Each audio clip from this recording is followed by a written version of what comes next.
नमस्कार, आप सभी का स्वागत है यूथ अध्ययन के चैनल पे। एक बार फिर से मैं आप सभी के बीच एचपीडेट नवंबर के लिए साइकोलॉजी का पार्ट 14 लेके आ चुका हूँ। देखिए, पार्ट 14 का जो पहला क्वेश्चन है कि मनोविज्ञान में सबसे पुरानी विधि कौन सी है। अगर बात की जाए मनोविज्ञान की सबसे पुरानी विधि की, the oldest method in psychology is, तो यह है आत्मनिरीक्षण, इंट्रोस्पेक्शन। देखिए, जो इंट्रोस्पेक्शन मेथड है, आत्मनिरीक्षण विधि है, जिसको हम अंतर्दर्शन विधि भी कहते हैं, ये जो है मनोविज्ञान की सबसे पुरानी विधि है। अंतर्निरीक्षण विधि, अगर आत्मनिरीक्षण विधि की मैं बात करूं, इसका जो मतलब होता है वो होता है अपने भीतर देखना या खुद को, अपने आप को देखना या आत्म विश्लेषण के माध्यम से स्वयं के व्यवहार का अवलोकन करना, जो है वो इंट्रोस्पेक्शन कहलाता है। देखिए, इस विधि के जो जनक है, परीक्षा में एक बार क्वेश्चन ये भी आया था, क्योंकि एग्जामिनर यहाँ से बहुत सारे क्वेश्चन बना सकता है। क्वेश्चन वो ये भी पूछ सकता है कि आत्मनिरीक्षण विधि के जनक कौन है। तो बात की जाए आत्मनिरीक्षण विधि के जनक की, तो इनका नाम है विलियम वुंट। विलियम वुंट जो है वो आत्मनिरीक्षण विधि के जनक है। और विलियम वुंट जो है एक जर्मन मनोवैज्ञानिक है और इनको आधुनिक मनोविज्ञान का जनक, बहुत दफ़ा ये क्वेश्चन परीक्षा में आया है कि आधुनिक मनोविज्ञान के जनक किसे कहा जाता है, तो ये विलियम वुंट साहब को कहा जाता है। देखिए, क्वेश्चन पूछने वाला क्वेश्चन ये भी पूछ सकता है कि फादर ऑफ मॉडर्न साइकोलॉजी, तो ये विलियम वुंट है। इस बात को आपने याद रखना है, क्योंकि इनके द्वारा जर्मनी की लिप्जिंग में 1879 में, कहाँ पे, जर्मनी की लिप्जिंग में 1879 में मनोविज्ञान की पहली प्रयोगशाला खोली गई थी। इस बात को आपने याद रखना है, मोस्ट इंपॉर्टेंट है। और बुंड को ही, अगर मैं विलियम बुंड की बात करता हूं, तो इनको ही प्रायोगिक मनोविज्ञान, एक्सपेरिमेंटल साइकोलॉजी, प्रायोगिक मनोविज्ञान का जनक, तो प्रायोगिक मनोविज्ञान का जो जनक है वो भी विलियम बुंड को कहा जाता है। इस बात को आपने याद रखना है, मोस्ट इंपॉर्टेंट है। अगले क्वेश्चन की बात करते हैं। The first book of psychology was written by, मनोविज्ञान की प्रथम पुस्तक किसके द्वारा लिखी गई, ये क्वेश्चन भी मोस्ट इंपॉर्टेंट है। तो अगर बात की जाए मनोविज्ञान की प्रथम पुस्तक की, तो ये जो लिखी गई थी वो लिखी गई थी विलियम जेम्स के द्वारा। देखिए, कौन है विलियम जेम्स और इनके द्वारा मनोविज्ञान की जो प्रथम पुस्तक लिखी गई थी उसका नाम क्या है। तो मनोविज्ञान की जो प्रथम पुस्तक है उसका नाम है प्रिंसिपल ऑफ साइकोलॉजी। तो प्रिंसिपल ऑफ साइकोलॉजी जो बुक है वो मनोविज्ञान की प्रथम पुस्तक है। इस बात को आपने याद रखना है, मोस्ट इंपॉर्टेंट ये बात है। और इस बुक को जो है वो 1895 के आसपास जो है वो पब्लिश किया गया था। इस बात को आपने याद रखना है, परीक्षा में काम आने वाली बात है। अमेरिकी मनोविज्ञान के जनक जो है वो विलियम जेम्स को कहा जाता है। इस बात को आपने याद रखना है। और अगर मैं बात करता हूँ, एक शब्द है मनोविज्ञान, साइकोलॉजी। ये साइकोलॉजी जो शब्द है, इसका सबसे पहले जो यूज किया गया था, उपयोग जो किया गया था, वो किसके द्वारा इसको इस्तेमाल किया गया था, तो सबसे पहले मनोविज्ञान शब्द को रुडोल्फ गोल्काय, इस बात को आपने याद रखना है, रुडोल्फ गोल्काय के द्वारा जो है, गोल्काय के द्वारा सबसे पहले मनोविज्ञान शब्द का इस्तेमाल किया गया था। इस बात को भी आप याद रखेंगे। देखिए, अगर आप अपना टेट क्लियर करना चाहते हो तो हमारे पास आपके लिए बने हैं most important hand written notes. तो आप जल्दी से जल्दी हमसे हैंड रिटन नोट्स अवेल कर सकते हैं। ये हमारा नंबर है 7876145409। ये हमारा कॉन्टैक्ट नंबर है। आप जल्दी से जल्दी हमसे जुड़िए, मोस्ट इंपॉर्टेंट रहने वाले हैं यहाँ पे करंट हर एक नोट्स, चाहे वो नॉन मेडिकल है, चाहे वो आपका आर्ट्स है, चाहे मेडिकल है, चाहे आपका कोई भी डेट है, एलटी डेट है, हर सब्जेक्ट की नोट्स हमारे पास अवेलेबल है। अगले क्वेश्चन की बात करते हैं कि the real carriers of heredity are, अनुवांशिकता के असली वाहक है। देखिए, जो अनुवांशिकता होती है, अनुवांशिकता के जो असली वाहक होते हैं वो कौन होता है, तो अनुवांशिकता के जो असली वाहक है वो जीन्स होते हैं। इस बात को आपने याद रखना है। देखिए, अगर मैं यहाँ पे बात करता हूँ, गुणसूत्र ऑप्शन में दिया है। गुणसूत्र का जो अर्थ होता है, जो हमारे क्रोमोजोम्स होते हैं, क्रोमोजोम्स के जो है 23 पेयर्स होते हैं, चाहे वो पुरुष हो चाहे वो स्त्री हो, सब में 23 पेयर्स होते हैं। और टोटल जो होता है, ये एक पेयर में 2 जोड़े होते हैं, 23 जोड़े होते हैं।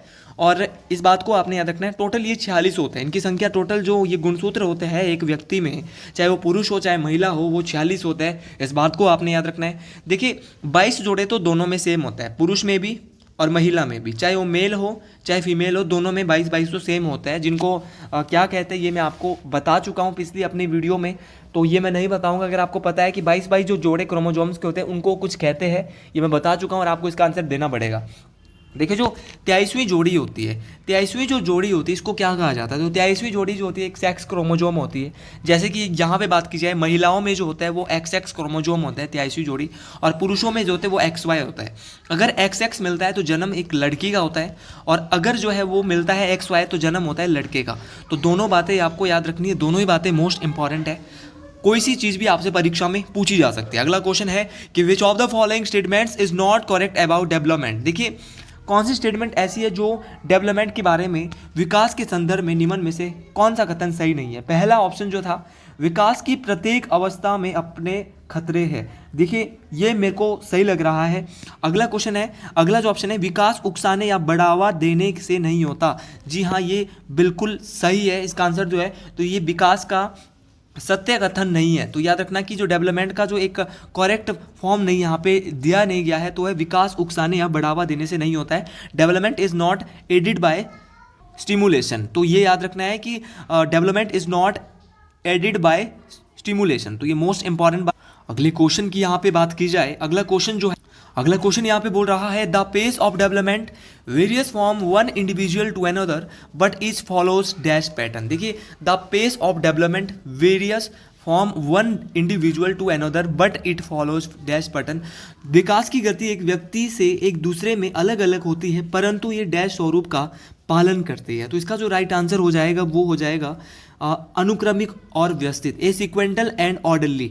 तो देखिए जो डेवलपमेंट होता है, विकास की जो गति होती है, एक ये जो है वो एक व्यक्ति से दूसरे व्यक्ति में अलग अलग होती है। तो ये अनुक्रमिक और व्यवस्थित होती है। इस बात को आपने याद रखना है, मोस्ट इंपॉर्टेंट ये बात है। देखिए अगला क्वेश्चन यहाँ पे देखते हैं, psychology first lost its soul then its mind and then it lost its consciousness and it still has behaviour of kind was stated by. तो किसके द्वारा ये कहा गया कि मनोविज्ञान ने सर्वप्रथम अपनी आत्मा का त्याग किया, फिर मन का त्याग किया, फिर उसने अपनी चेतना का त्याग किया, फिर इसने अपनी एक ढंग के व्यवहार को अपनाया हुआ है। तो ये किसने कहा था? तो ये जो कहा था ये वुडवर्ड साहब के द्वारा कहा गया, क्योंकि वुडवर्ड साहब ने कहा था इसको कि पहले इसने आत्मा का त्याग कर दिया, आत्मा के त्याग करके इसने मन का त्याग कर दिया, मतलब कि इसको साइंस ऑफ माइंड उसको छोड़ दिया। उसके बाद इसने चेतना के विज्ञान को, कॉन्शियसनेस जो होती है उसको छोड़ दिया। उसके बाद इसने जो है बिहेवियर को वर्तमान टाइम में, प्रेजेंट टाइम में जो है वो अपना रखा है। इस बात को आपने याद रखना। तो ये लाइन जो है वुडवर्ड साहब के द्वारा कही गई थी। यहाँ पे क्वेश्चन परीक्षा में ये भी पूछा जाता है कि आत्मा का विज्ञान, साइंस ऑफ सोल, मनोविज्ञान को किसके द्वारा कहा गया था? तो साइंस ऑफ सोल जो है वो अरस्तु साहब के द्वारा कहा गया था। देखिए इटली के एक मनोवैज्ञानिक होते थे पंपोलोजी, इनके द्वारा साइंस ऑफ माइंड जो है वो मनोविज्ञान को कहा गया। मन या मस्तिष्क का विज्ञान जो मनोविज्ञान को कहा गया था वो पंपोलोजी के द्वारा कहा गया था, जो कि इटली के एक मनोवैज्ञानिक थे। इस बात को आपने याद रखना है। उसके बाद साइंस ऑफ कॉन्शियसनेस जो इसको कहा था, चेतना का जो विज्ञान इसको कहा था, वो विलियम बुंट और विलियम जेम्स के द्वारा कहा गया था। इस बात को भी आपने याद रखना है। क्वेश्चन परीक्षा में पूछने वाला ये भी पूछ सकता है कि व्यवहार का विज्ञान, इसको बिहेवियरिज्म का, साइकोलॉजी जो है बिहेवियरिज्म, इसको किसके द्वारा, व्यवहार का विज्ञान इसको किसके द्वारा कहा गया था? तो व्यवहार का जो विज्ञान है वो जेबी वॉटसन साहब के द्वारा कहा गया था। और बिहेवियरिज्म के जो फादर है वो कौन है? तो ये भी जेबी वॉटसन है। अगला जो यहाँ पे क्वेश्चन दिया है कि प्रोसेस ऑफ सोशलाइजेशन इंक्लूड्स, समाजीकरण की प्रक्रिया में शामिल है। देखिए अगर बात की जाए समाजीकरण की प्रक्रिया की, प्रोसेस ऑफ सोशलाइजेशन की, तो यहाँ पे acquiring values and belief, learning and customs and norms of culture, ये भी हो सकता है। एडप्शन ऑफ सोशल नॉर्म्स, मूल्य और विश्वास का अर्जन, एक संस्कृति की रीतियों और मानदंडों को सीखना। देखिए ये समाजीकरण में आता है, मूल्य और विश्वास के अर्जन भी आता है, ये भी मुझे लगता है, और समाज के मानदंडों का अनुकूलन। तो ये तीनों ही ऑप्शन बिल्कुल सही हो जाएगा। तो राइट ऑप्शन जो इसका हो जाएगा वो ऑप्शन डी हो जाएगा। ये सभी जो इसका क्या हो जाएगा, राइट आंसर हो जाएगा। अगले क्वेश्चन की यहाँ से बात की जाए, अगला क्वेश्चन है कि पियाजे called the period of infancy as the. देखिए पियाजे की जो शेष अवस्था है, शेष अवस्था को कहा है इसने sensory motor channel, sensory motor stage, संवेदी प्रेरक अवस्था। देखिए संवेदी प्रेरक अवस्था इसको कहा गया है। इस बात को आपने याद रखना, मोस्ट इंपॉर्टेंट ये बात है। तो ऑप्शन ए जो है वो इसका सही हो जाएगा। इस बात को आपने याद रखना है। और संज्ञानात्मक विकास के सिद्धांत की मैं बात करता हूँ सबसे पहले, कॉग्निटिव डेवलपमेंट की।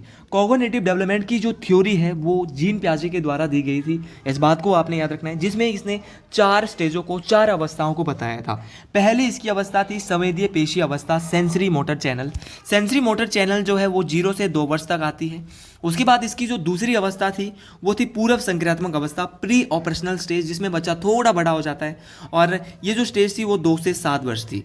और इसके बाद इसकी आई थी कौन सी, कंक्रीट ऑपरेशनल स्टेज, जो कि इसकी 7 से 11 थी। इस बात को आपने याद रखना है। और उसके बाद जो इसकी स्टेज आई थी वो आई थी औपचारिक संक्रियात्मक अवस्था, जो कि 11 से प्रौढ़ अवस्था तक चलती है। इस बात को आपने याद रखना है। और ये जो है 11 से, और देखिए जो ये जीन पियाजे थे इनके द्वारा बच्चों को नन्हे वैज्ञानिक, लिटिल साइंटिस्ट भी कहा गया था। इस बात को आपने याद रखना है। अगर आप हिमाचल प्रदेश से आते हैं और अभी भी आपने मेरे चैनल को शेयर, सब्सक्राइब नहीं किया है, तो अगर आप टेट की तैयारी कर रहे हैं तो जल्दी से जल्दी इस चैनल को शेयर करें, जितनी भी इसमें वीडियोज पड़ी हुई है सभी वीडियो को वॉच करें, क्योंकि आपका बहुत अधिक फायदा ये करवाने वाली है। अगला क्वेश्चन जो यहाँ पे बात कर रहा है कि according to Vygotsky learning can not be separated from, Vygotsky के अनुसार सीखने को पृथक नहीं किया जा सकता। देखिए जो वाइगोट्स्की थे, वाइगोट्स्की के द्वारा सामाजिक सांस्कृतिक सिद्धांत दिया गया था, और ये जो बात करते हैं इनके द्वारा जो है वो इट्स सोशल कॉन्टेस्ट की बात की गई थी, उसके सामाजिक संदर्भ से जो है वो बात की गई थी। तो सीखने को पृथक नहीं किया जा सकता क्योंकि वो सामाजिक संदर्भ से इन्होंने इसको जोड़ा था। तो इस क्वेश्चन को आपने याद रखना, क्योंकि इनके द्वारा सामाजिक सांस्कृतिक सिद्धांत भी दिया गया था वाइगोट्स्की साहब के द्वारा, इस बात को आपने याद रखना। अगला क्वेश्चन यहाँ पे दिया है, क्वेश्चन हर एक इंपॉर्टेंट है। Fitting new information into algorithmic schemes is known as, देखिए प्रचलित योजनाओं में नई जानकारी जोड़ने को किस नाम से जाना जाता है। देखिए प्रचलित योजनाओं में नई जानकारी जोड़ने को जो है वो किस नाम से जाना जाता है, तो इसका जो आत्मसात्करण इसका सही हो जाएगा, इस बात को आपने याद रखना है। तो एसिमिलेशन, तो एसिमिलेशन जो है वो राइट आंसर हो जाएगा ऑप्शन 10 का, ऑप्शन सी जो है बिल्कुल सही होगा। उसके बाद क्वेश्चन नंबर 11 की बात करते हैं। Child centred education was advocated by which of following thinkers. देखिए बाल केंद्रित शिक्षा का समर्थन निम्नलिखित में से किस विचारक द्वारा किया गया था। जो बाल केंद्रित शिक्षा थी इसका जो समर्थन है वो जॉन डेवी ने किया था। चाइल्ड सेंटर जो एजुकेशन है इसका जो समर्थन कर रहे थे वो कौन कर रहे थे, तो याद रखना जॉन डेवी ने इसका समर्थन किया था। इस बात को आप याद रखें, मोस्ट इंपॉर्टेंट ये बात है। अगला जो यहाँ पे क्वेश्चन है कि according to Gates dash is modification of behaviour through experience. Gates के अनुसार अनुभव द्वारा व्यवहार में परिवर्तन ही डैश है। देखिए जो ये गेट्स थे इनके द्वारा जो अनुभव द्वारा जो व्यवहार में जो परिवर्तन है वो किसके द्वारा हो सकता है। तो अगर मैं गेट्स के अनुसार बात करता हूँ तो इन्होंने कहा था अधिगम या सीखना।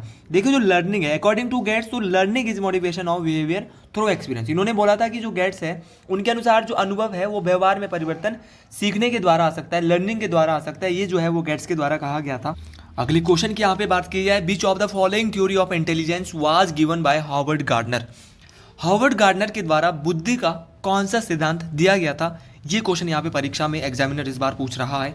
और जो एग्जामिनर है वो आपसे परीक्षा में किसी भी प्रकार के क्वेश्चन पूछ सकता है। मैंने साइकोलॉजी की इतनी वीडियो पढ़ा दिया है, आज पार्ट 14 आ रहा है और आपकी परीक्षा तक मैंने आपको बोला है कि कम से कम आपको 20 वीडियो आएगी और उसी 20 वीडियो में 20 प्लस क्वेश्चन आपको देखने को मिलेगा परीक्षाओं में।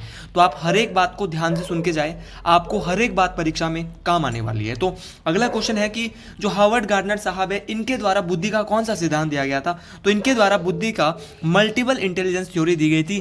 ये सेम क्वेश्चन मैं तीसरे बार आपको बता रहा हूं, तो ये क्वेश्चन परीक्षा में आ सकता है। तो इस क्वेश्चन को ध्यान से सुने कि बुद्धि का बहुबुद्धि का जो सिद्धांत है वो किसके द्वारा दिया गया था, तो ये हार्वर्ड गार्डनर साहब के द्वारा दिया गया था। ऑप्शन में आप बहुत सारी बातें, देखिए मेरी एक अलग चीज ये है कि मैं ऑप्शन की सारे के सारे ऑप्शन जो आपको पिला देता हूं, एक क्वेश्चन के पीछे 10 आंसर बता देता हूं, और यही चीज जो है परीक्षाओं में हमेशा काम आती है, क्योंकि एक एक क्वेश्चन पढ़ाने वाले तो बहुत सारे लोग यूट्यूब में आपको मिल जाएंगे।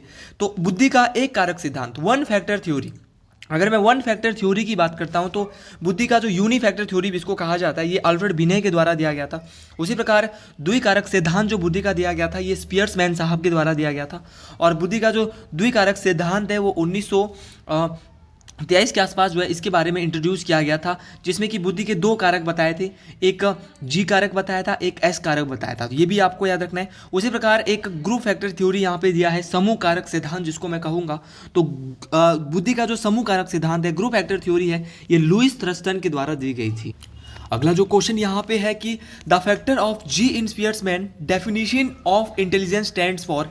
देखिए जो यहाँ पे फैक्टर जो जी कारक है, बुद्धि का जो स्पियर्समैन कारक, अभी मैंने आपको बताया कि द्विकारक सिद्धांत 2 फैक्टर थ्योरी स्पियर्समैन साहब के द्वारा दी गई थी। तो इसमें जो जी कारक है वो किस प्रकार का कारक है, तो ये जनरल इंटेलिजेंस है।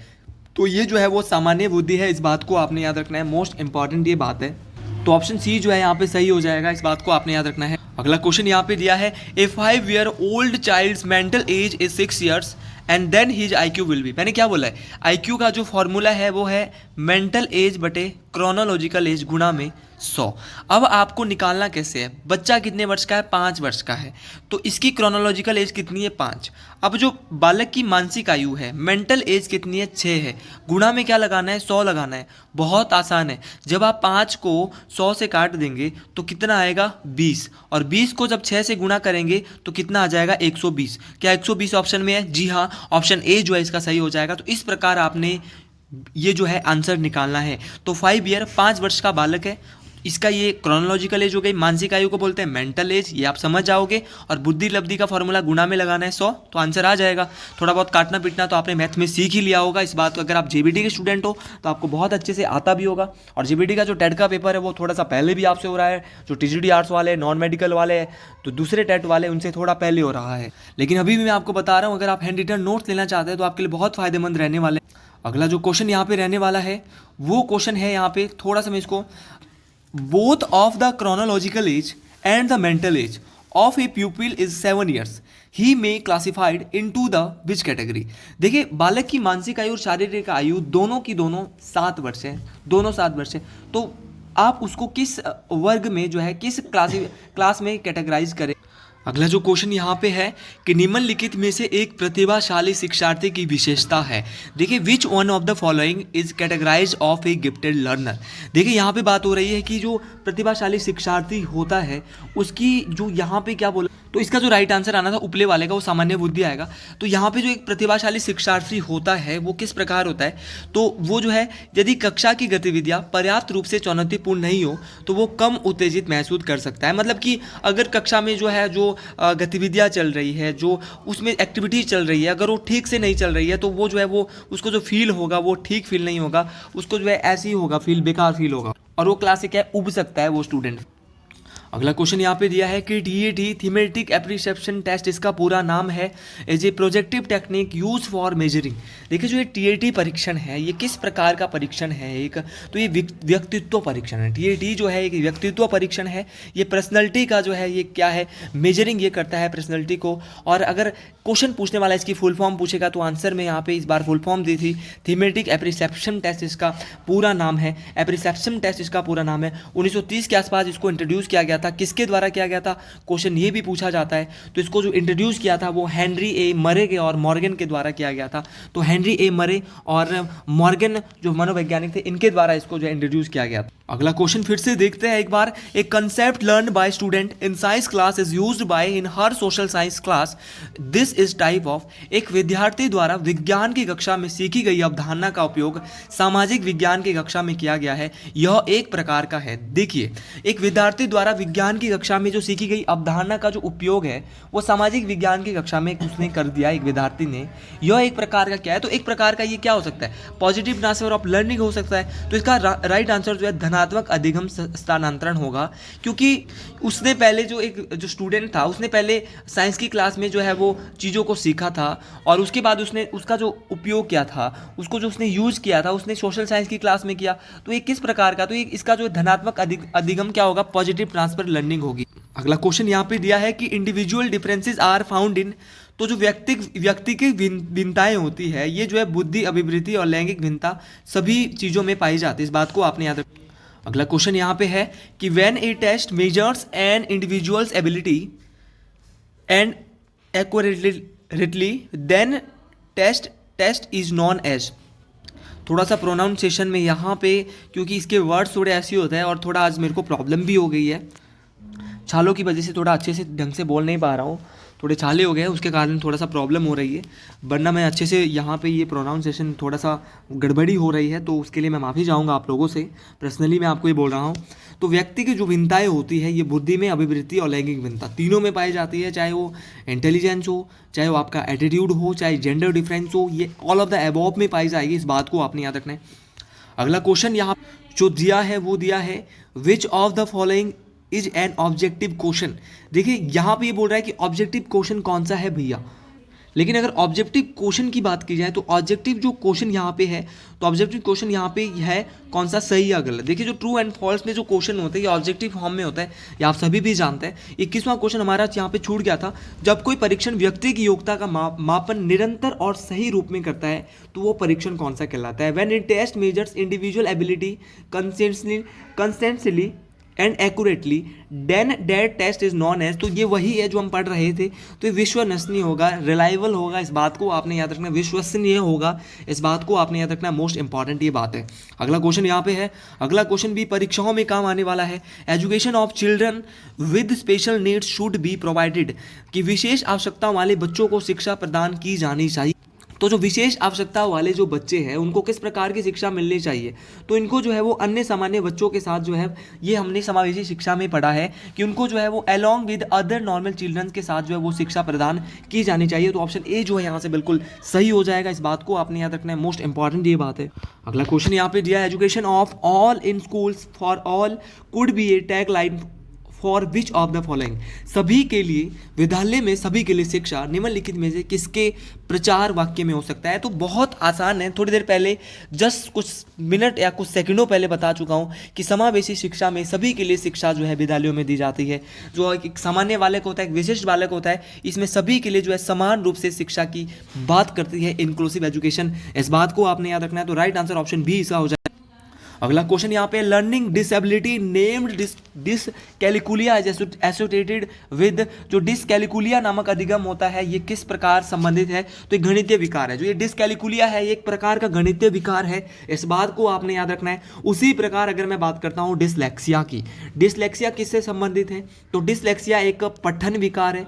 और अगर बात की जाए डिसग्राफिया की, तो ये लेखन विकार है डिसग्राफिया, जहाँ पे हमें लिखने में दिक्कत आती है, पढ़ने में दिक्कत आएगी तो डिसलेक्सिया आएगा। और गणित में मैथमेटिकल डिसऑर्डर होगा तो हमें जो दिक्कत आएगी किस में आएगी, ये हमें जो है मैथमेटिक में, क्योंकि इसमें कैलिकुलिया आ रहा है डिसकैलिकुलिया, तो गणितीय विकार में डिसकैलिकुलिया होगा। ये सारी बातें आपको याद रखना। अगला क्वेश्चन यहाँ पे दिया है, the teacher told Rita that she is not allowed to participate in games period as she is not completed her work it is an example of. देखिए शिक्षक ने रीता से कहा कि उसने गृह कार्य पूरा नहीं किया है, कि शिक्षक बोलता है रीता को कि तूने गृह कार्य पूरा नहीं किया है, अतः उसे खेल से कक्षा से वंचित रखा जाएगा। मतलब उसने काम नहीं किया और उसको जो खेल है उसका, उससे उसको जो है वो नहीं खेलने दिया जाएगा।